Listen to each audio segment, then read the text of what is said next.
A voz cortou o ar do galpão como uma lâmina afiada. Conserte esse helicóptero agora e eu te dou qualquer coisa que quiser. Jack Hunter ergueu os olhos do balde de água suja, ainda pingando do pano de chão.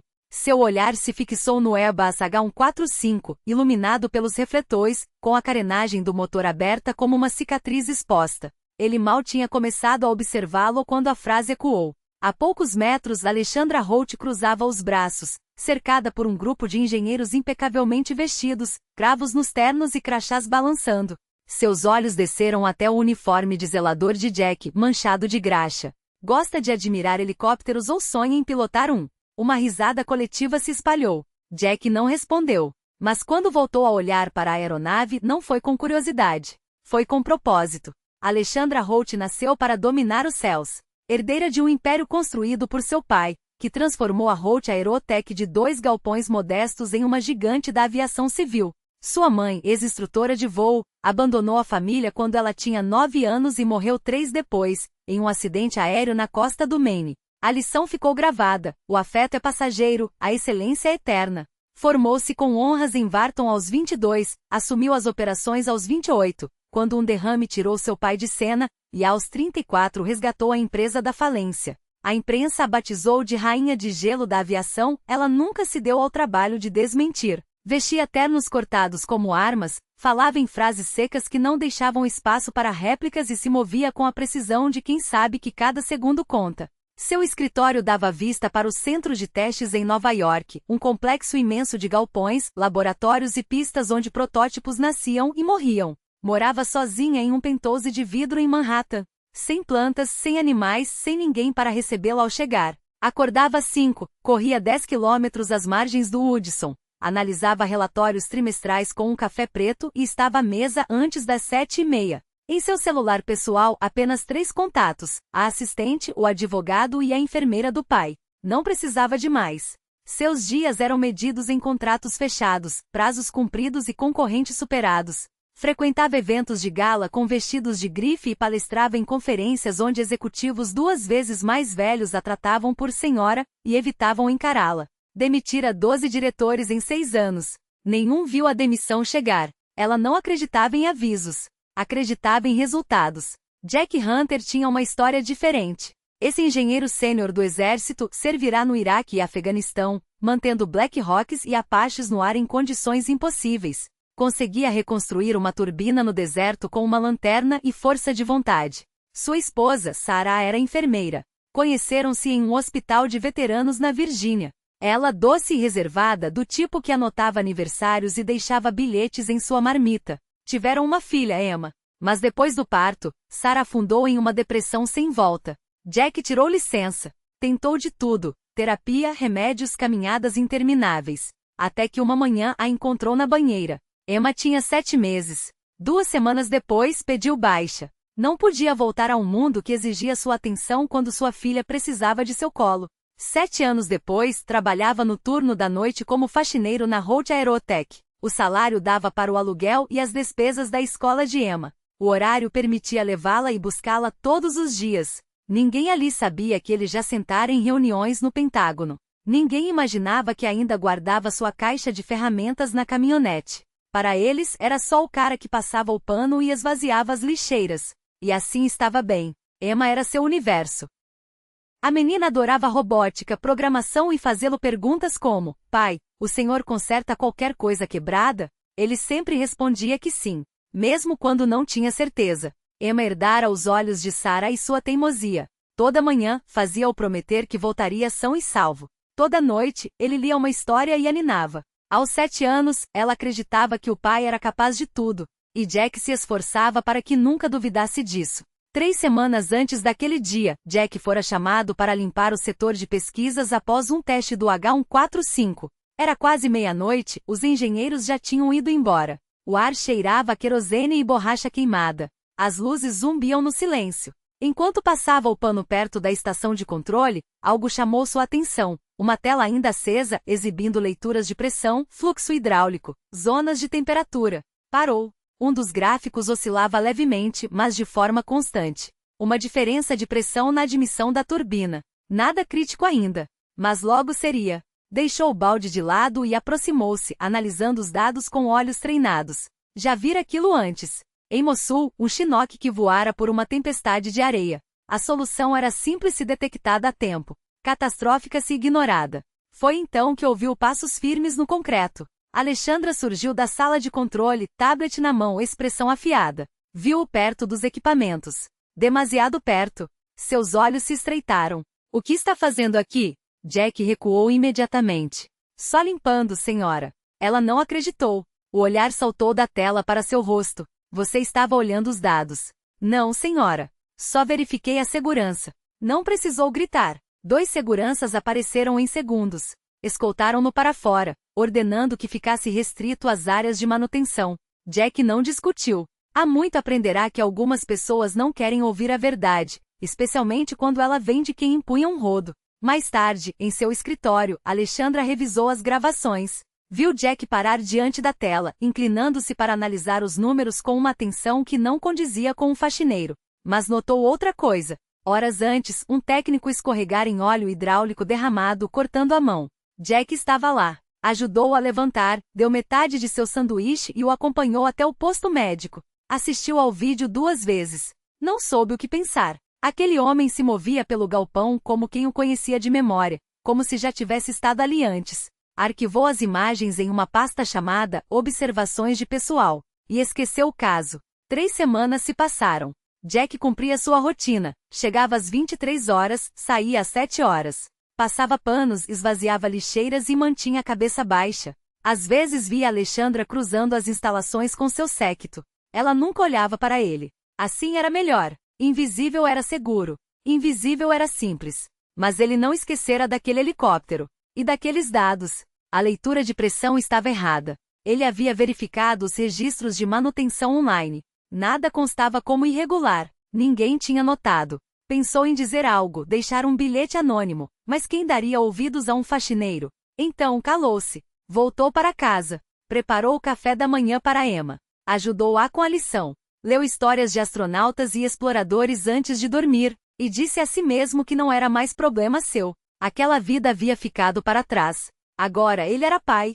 Isso bastava. Mas lá no fundo, onde ainda sentia o cheiro de óleo de motor e o ruído das pás do rotor, sabia que havia algo errado com aquele helicóptero, e que mais cedo ou mais tarde alguém teria de consertá-lo.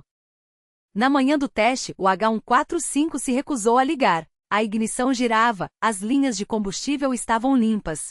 Os diagnósticos não acusavam falhas, mas o motor não respondia. Engenheiros de MIT, Caltech e Oxford se aglomeraram ao redor da máquina como cirurgiões diante de um paciente em estado crítico. Rodaram testes, trocaram componentes, recalibraram sistemas. Nada funcionou. Alexandra permaneceu no centro do hangar, a mandíbula tensa, as mãos entrelaçadas nas costas. Não era apenas um voo de teste. Era uma demonstração para um cliente em potencial, uma empresa de transporte médico de Seattle que valia 40 milhões de dólares. Se o helicóptero não decolasse, o negócio morria. E se o negócio morresse, outros 3 contratos cairiam como dominós.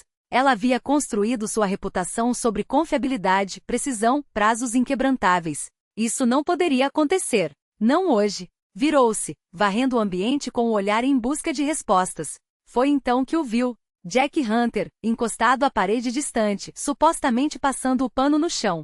Mas não estava passando o pano. Estava olhando para o helicóptero, mais precisamente para a carcaça da válvula de pressão perto da entrada da turbina. A cabeça levemente inclinada como se ouvisse algo que ninguém mais captava. Seus olhos percorriam o motor com uma intensidade que não combinava com o uniforme azul desbotado. Algo pulsou no peito de Alexandra. Irritação?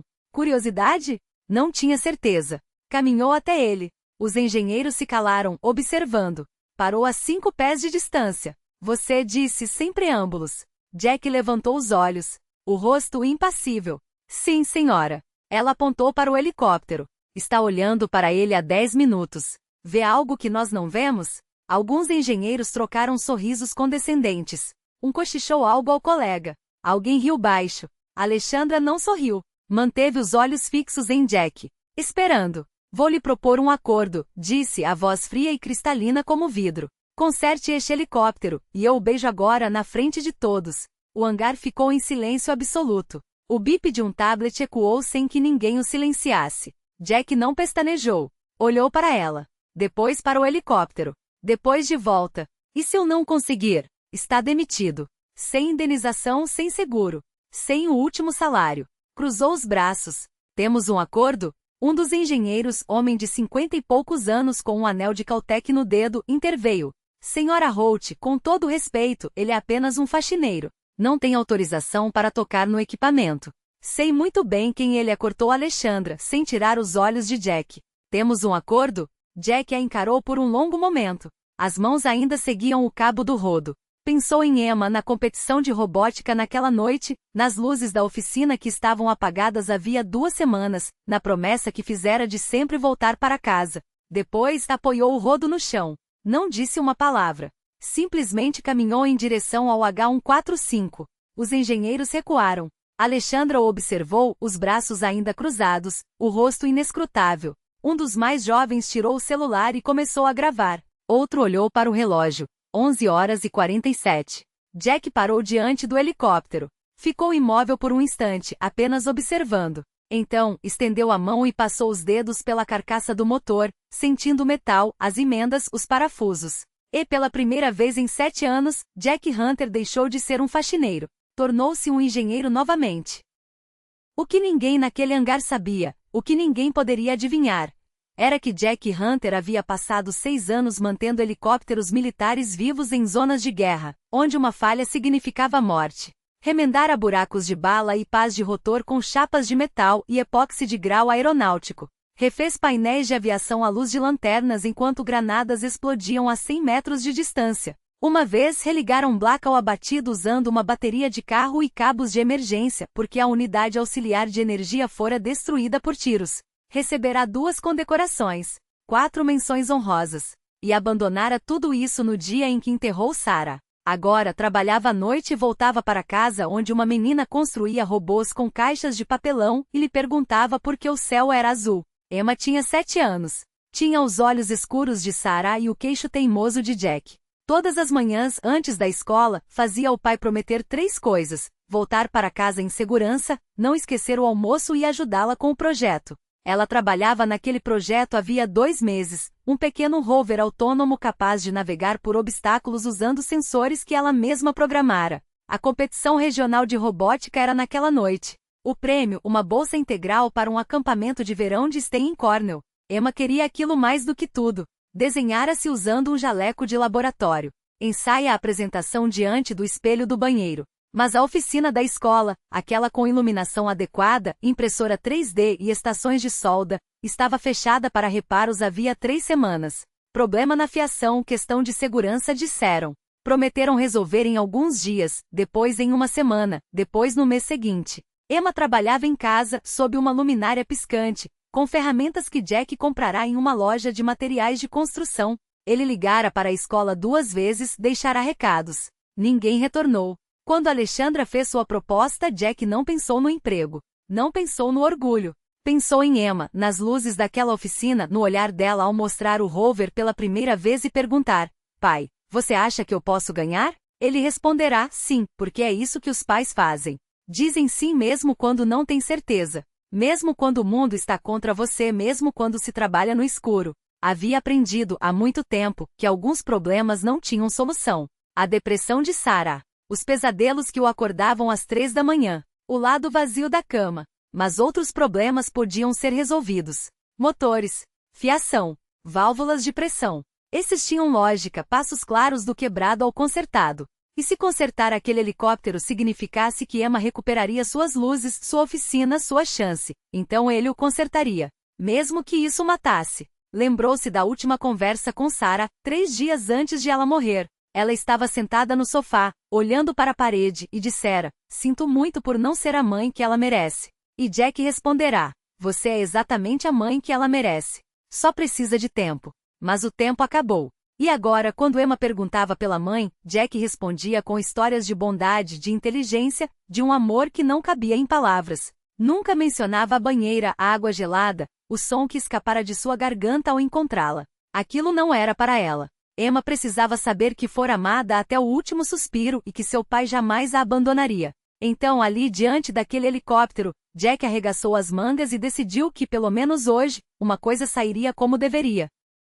Ajoelhou-se ao lado do H145 e espiou o interior da turbina. A luz era fraca, então puxou do bolso a pequena lanterna que usava para inspecionar canos entupidos e atrás de máquinas de venda. Quando iluminou a válvula de admissão, viu que os engenheiros haviam ignorado. Uma camada de pó metálico quase imperceptível, revestindo as superfícies internas da câmara de regulação de pressão. Um problema raro, daqueles que só apareciam em condições extremas. Ele já vira algo parecido em Mossul, num Chinook que voara através de uma tempestade de areia e aspirara partículas tão finas que burlaram todos os filtros, obstruindo o sistema de compressão por dentro. Os diagnósticos não acusavam nada porque não era uma falha elétrica. Era física, mecânica, o tipo de defeito que exigia mãos, não telas. Levantou-se e virou-se para Alexandra e a equipe de engenheiros. É a válvula de pressão, disse, sem rodeios. Há uma obstrução, pó metálico. Não vai aparecer nos diagnósticos porque não é problema de sensor. É uma obstrução física na câmara de compressão. O engenheiro com o anel de Caltech riu, incrédulo. Pó metálico. Fizemos uma purga completa no sistema esta manhã. Protocolo padrão. Não foi fundo suficiente, rebateu Jack, sereno. Precisam desmontar a carcaça da válvula, limpar manualmente as superfícies internas e verificar o acúmulo de resíduos na admissão do compressor. Se não fizerem, vai funcionar bem no solo, mas falhará de novo em 3 dias, sob carga. Um engenheiro mais jovem, com um crachá de Oxford no pescoço, avançou. E você sabe disso como? Tem algum diploma de engenharia aeronáutica que a gente não conhece? Jack não respondeu. Olhou apenas para Alexandra. Ela o observava com uma expressão que não era mais de deboche. Algo mais. Cálculo, talvez. Avaliação. Você tem até às 14 horas, disse, a voz firme, mas com um tom subjacente que poderia ser curiosidade. Ou quem sabe o início de uma esperança de não ter que ligar para Seattle e cancelar tudo. Se esse helicóptero voar, você ganha seu beijo e mantém o emprego. Se não voar, está demitido. Sem apelação. Sem segunda chance. Consultou o relógio. O cronômetro já começou. E se afastou, os saltos batendo no concreto. Os engenheiros se dispersaram aos poucos, murmurando entre si. Alguns ficaram para observar. A maioria não acreditava que ele sequer soubesse abrir a carenagem direito. Jack permaneceu sozinho ao lado da aeronave. Olhou para o relógio. 11h47. Tinha 2h13. Pensou em Emma novamente. Naquela oficina escura com a luminária piscante, soldando circuitos que mal conseguia enxergar. Em como ela nunca reclamava. Em como o encarava com aqueles olhos sérios e dizia, tá tudo bem, pai. Eu consigo fazer funcionar. Mas ela não deveria ter que fazer funcionar. Tinha 7 anos. Merecia luz decente. Merecia as mesmas ferramentas que as outras crianças. Merecia uma chance justa. Jack respirou fundo. Caminhou até o almoxarifado, abriu seu armário e retirou a mochila escondida atrás dos produtos de limpeza. Dentro, seu antigo kit de ferramentas. Instrumentos de precisão militar. Alguns comprados com seu próprio dinheiro durante o serviço. Outros fabricados por ele mesmo em oficinas de base. Já se dissera 100 vezes que deveria vendê-los. Que não precisava mais daquilo. Que deixará aquela vida para trás. Mas nunca conseguirá se desapegar. Levou a mochila de volta ao hangar, colocou-a no chão ao lado do H145 e abriu o zíper devagar. As ferramentas brilharam sob as luzes fluorescentes. Chaves de torque, chave de fenda de precisão, um multímetro digital, uma câmera de inspeção por fibra ótica que ganhará numa partida de pôquer em Kandahar. Pegou a primeira ferramenta, uma chave de catraca com cabo personalizado, enrolado por suas próprias mãos. Coube em sua palma como se nunca tivesse saído dali. E pela primeira vez em 7 anos, Jack Hunter deixou de fingir que era outra pessoa. Começou o trabalho. Desmontou a carenagem do motor. 6 parafusos, cada um com uma sequência específica de torque para evitar deformar a estrutura.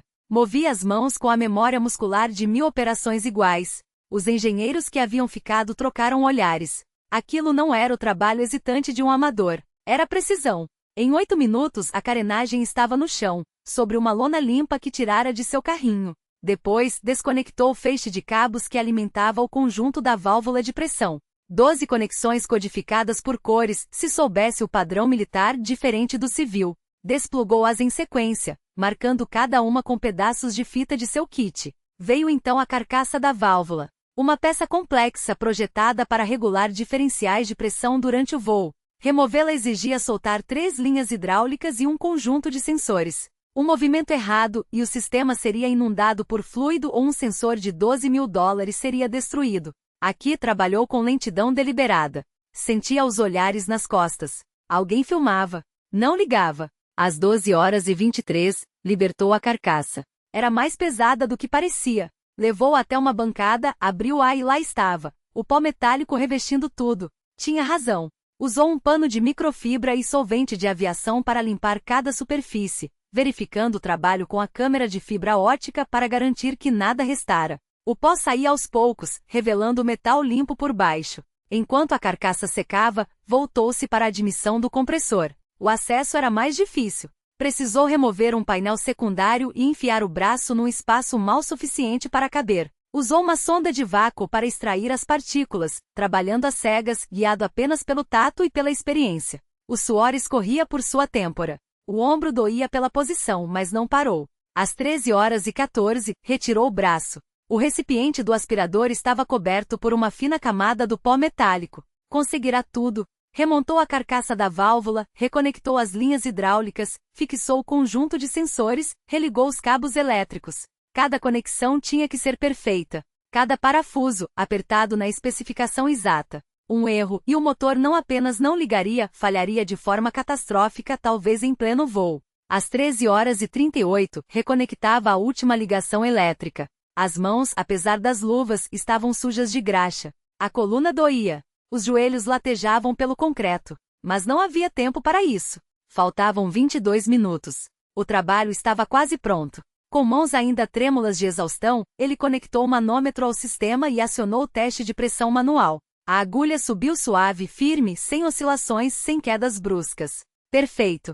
Fechou a carenagem com precisão cirúrgica, apertando os parafusos na sequência exata de torque, como se cada volta do chaveiro fosse um verso de um poema que só ele conhecia. Quando recuou, o galpão já não estava vazio. Os engenheiros haviam voltado. Não eram mais 3, nem 5. Eram 20 pares de olhos fixos nele, 20 respirações contidas. Alguém deve ter espalhado a notícia como um incêndio em palha seca. O zelador consertou o que a gente não conseguiu. E agora estavam todos ali, alguns com os braços cruzados, outros com as mãos nos bolsos, todos esperando pelo próximo ato do espetáculo que nem sabiam que estavam presenciando. Foi quando ela apareceu. 13h50. Alexandra adentrou o espaço como um temporal silencioso, os saltos ecoando no concreto, os braços cruzados, o rosto uma máscara de porcelana. Não disse uma palavra. Não precisava. Sua presença já era um veredicto. Jack enxugou as mãos na camisa suja de graxa, os olhos fixos nela.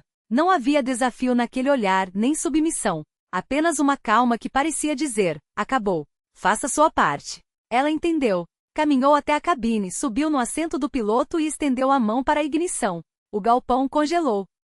Até o zumbido dos ventiladores parecia ter perdido força. Alguém tossiu, um som seco que soou como um tiro no silêncio. Alexandra girou a chave. O motor de partida gemerou. A turbina começou a girar, primeiro devagar, como se acordando de um sono profundo, depois mais rápido, ganhando vida. As pás do rotor tremeram, hesitaram, e então se moveram em uníssono, cortando o ar com precisão letal. O H145 rugiu. Não foi um som mecânico, foi um brado puro, potente, triunfal. A aeronave se elevou 6 polegadas do chão, pairou estável como se desafiando a gravidade, e então pousou novamente, suave como uma pena. Alexandra desligou o motor. As pás reduziram a velocidade até pararem. O silêncio que se seguiu foi mais pesado que o ruído.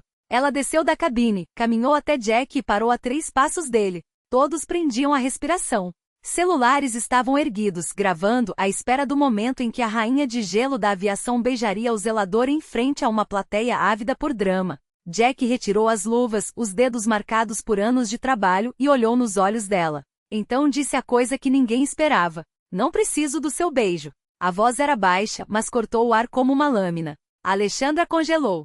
Seu rosto não se alterou, mas algo nos olhos dela, um lampejo, quase imperceptível, traiu o impacto. Confusão. Talvez algo mais profundo. Jack passou a mão suja de graxa pela testa, deixando uma marca escura na têmpora. Não havia amargura no gesto, apenas cansaço. Só preciso que as luzes da oficina da Emma sejam religadas.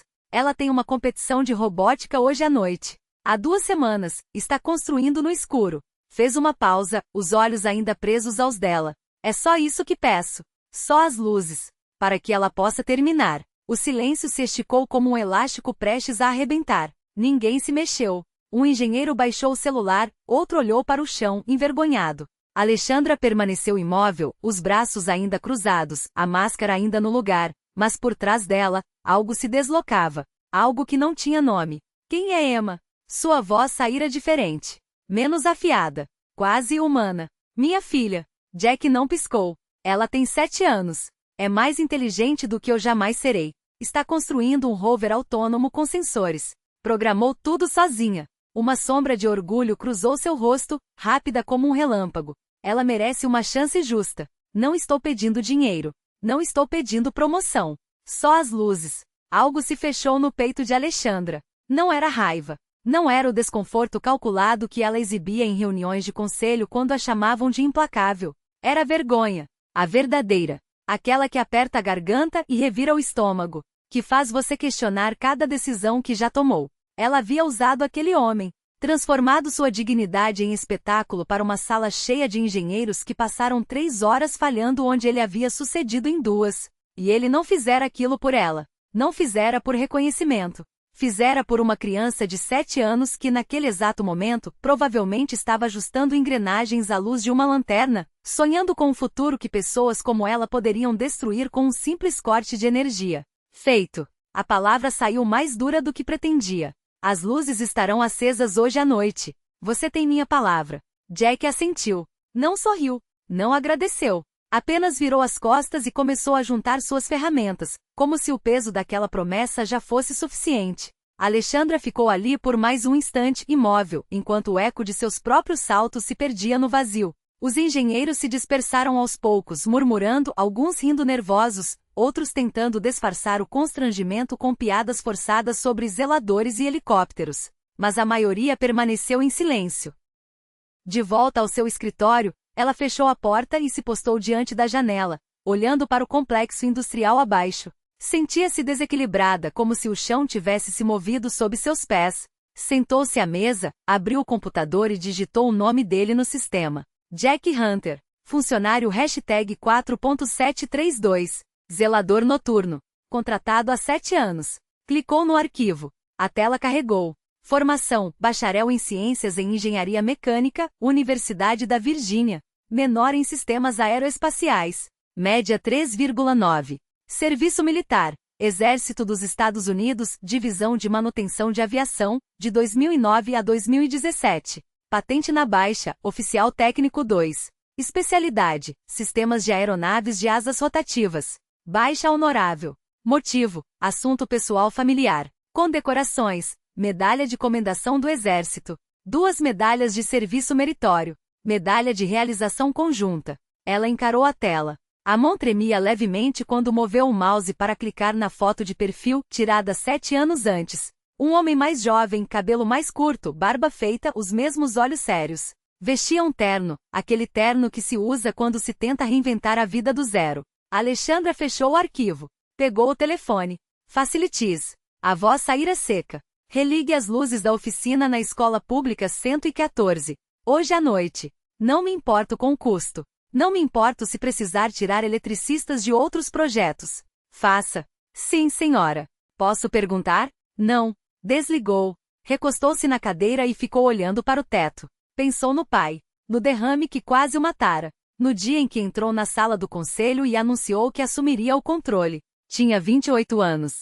Metade do conselho saiu. A outra metade ligou para os advogados. Ela demitiu 6 deles em um mês. Reconstruiu a empresa do zero. Proveu a todos que estavam errados.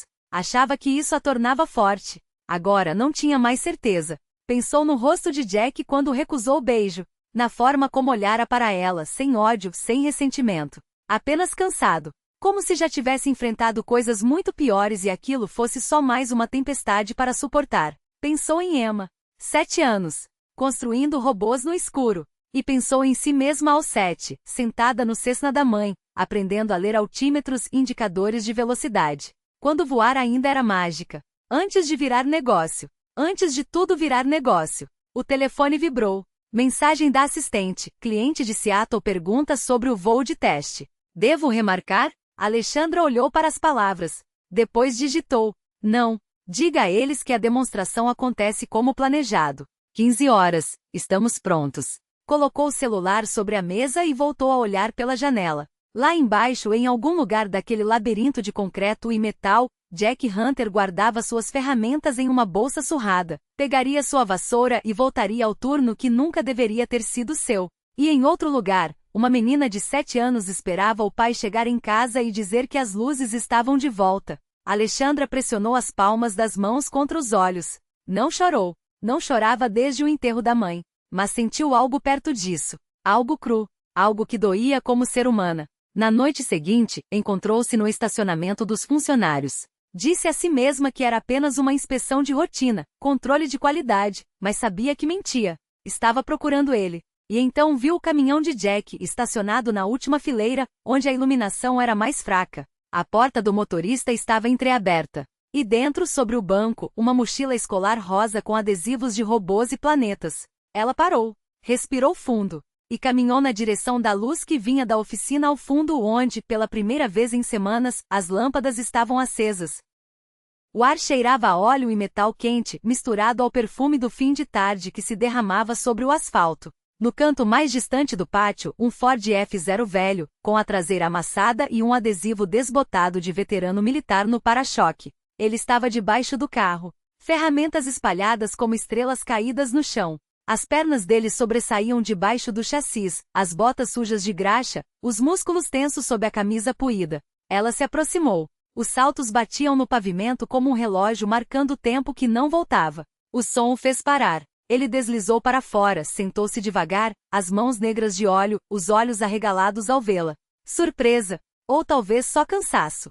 Miss Holt. A voz rouca formal demais. Eu lhe devo um pedido de desculpas. Ela esperou. Sabia que aquelas palavras não eram suficientes. Não para ele. Não para ela. O que eu fiz ontem foi errado. Ele engoliu em seco, os dedos apertando o pano sujo entre as mãos. Eu a usei. Transformei você em espetáculo. Virou sua habilidade em piada e sua dignidade em aposta. Foi cruel. Eu sinto muito. Jack limpou as mãos no trapo, sem pressa. Não havia raiva em seu olhar. Apenas um peso antigo, como se carregasse mais do que apenas as ferramentas ao seu lado. Eu não fiz aquilo por você. Ela baixou a voz. Fiz por Emma. Eu sei. Um silêncio. O vento mexeu nas folhas secas que roçavam o chão. Ela ganhou?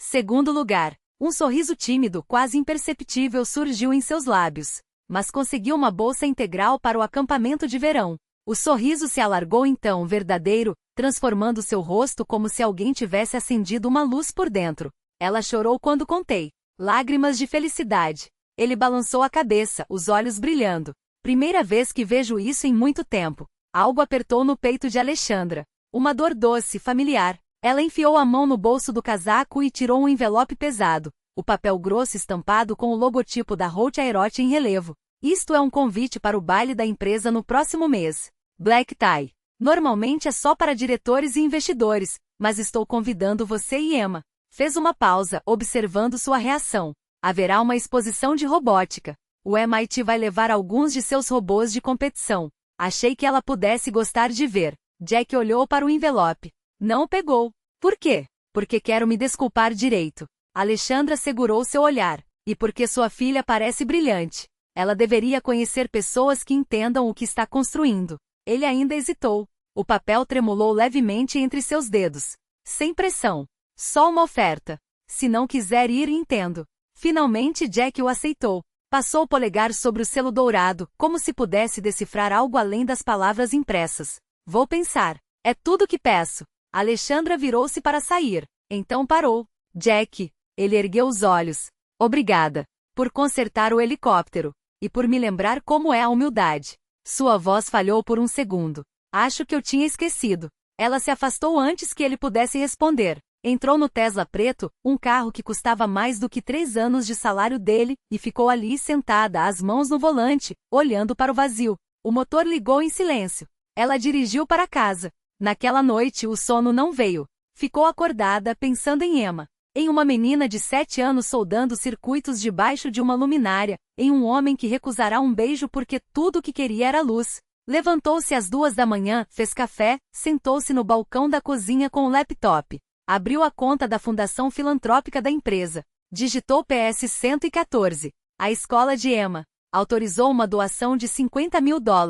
Equipamentos novos para o laboratório de STEM. Um programa de robótica. Bolsas para alunos que não podiam pagar as taxas de competição. Clicou em enviar. Fechou o computador. E pela primeira vez em dias, sentiu que podia respirar. O ar lhe escapou dos pulmões como se o mundo tivesse parado. Ele a olhou. De verdade. Não com a superficialidade de um executivo avaliando um contrato, nem com a distância de um homem que já havia decidido que o amor era um luxo para os ingênuos.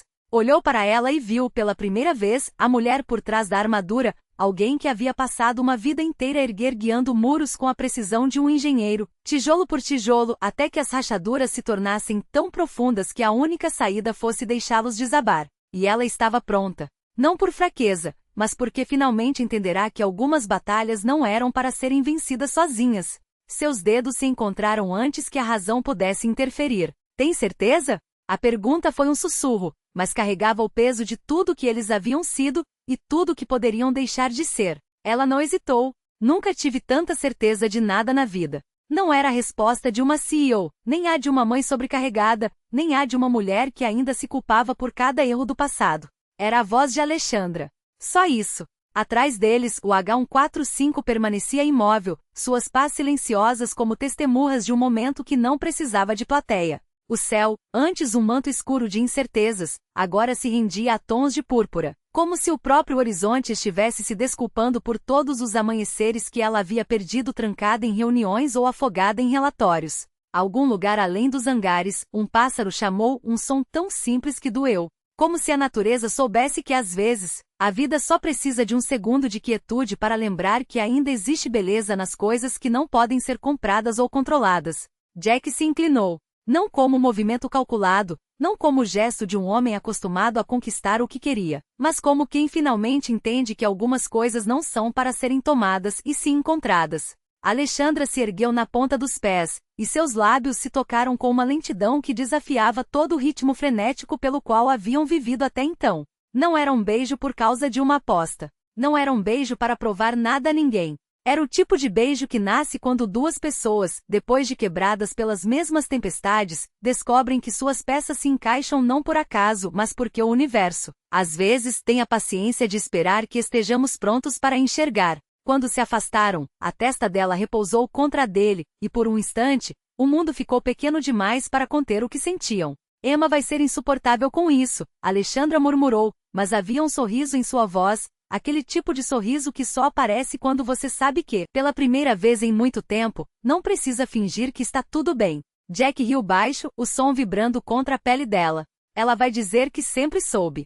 E provavelmente sabia mesmo. Porque crianças veem o que os adultos se esforçam para ignorar, que às vezes o amor não chega com estrondo, mas sim na quietude de um hangar vazio, entre o cheiro de óleo de motor e a promessa de um novo começo. Ficaram ali imóveis, enquanto o sol se despedia e as primeiras estrelas acendiam como luzes de pista guiando-os para casa. E Alexandra All, a mulher que havia construído impérios com mãos de ferro e um coração blindado, sentiu algo que nem os melhores negócios do mundo poderiam lhe dar. A certeza absoluta de que, depois de anos perdida em salões de diretoria e apartamentos frios, ela estava exatamente onde deveria estar. Não no topo de uma torre de vidro, não atrás de uma mesa de negociações, mas ali, com ele, debaixo daquele céu onde helicópteros ganhavam asas e onde, contra todas as probabilidades, o amor havia aprendido a voar.